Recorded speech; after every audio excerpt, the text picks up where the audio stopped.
আমার মামুনুল হক বাংলাদেশে দাঁড়াইলেই তো যেখানে দাঁড়ায় সেখানেই তো মিছিল হয়ে যায়। আল্লামা মামুনুল হক হাঁটলেই তো লাখো মানুষের পিছনে দাঁড়ায়।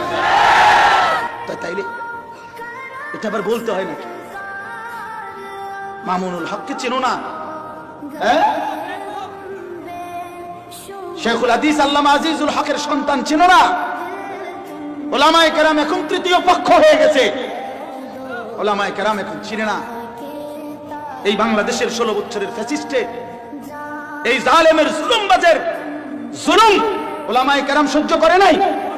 ওলামায়ে কেরাম জেল খাটে নাই। ওলামায়ে কেরামের তাজা খুন ঝরে নাই আপনার। তাইলে পাসিমের সেই রক্ত কি মুছে গেছে জমিন থেকে?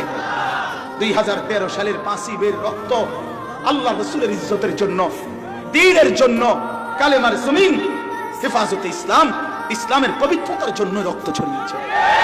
অতএব আমরা উস্কানি বুঝি না, আমরা উস্কানি দিতে চাইও না। কিন্তু ওলামায়ে কেরাম থেকে বিচ্ছিন্ন হয়ে শীর্ষস্থানীয় বুজুর্গ, সংখ্যা গরিষ্ঠ ওলামায়ে কেরাম থেকে বিচ্ছিন্ন কোন গোষ্ঠী দ্বীনের নামে কোন কাজ করতে পারবেন না, পারবেন না, টিকবেন। জীবন যায় যাবে, যাবেন, কোনো অসুবিধা নেই, অসুবিধা। হ্যাঁ, সাফ